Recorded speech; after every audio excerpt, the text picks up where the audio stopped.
Finally উত্তরপ্রদেশে বৃষ্টি এলো পুরোপুরিভাবে, কারণ এতদিন এত মেঘ করে সেই তুলনায় বৃষ্টি হয় না। এত বৃষ্টি হলো আজকে, তাও গরম। আজকে এই প্রথম মাটি ভিজতে দেখছি বৃষ্টিতে। এতদিন বৃষ্টি হয়েছে, ওই মাটি ভিজে নেই। মাটিতে বৃষ্টি জল পড়ার সেই গন্ধটা পেয়েছি শুধু, আর কিছুই নয়।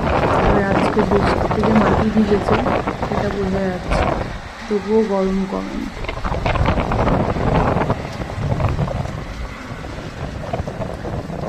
দুপুরে লাঞ্চের পর বৃষ্টি ভালোই লাগে।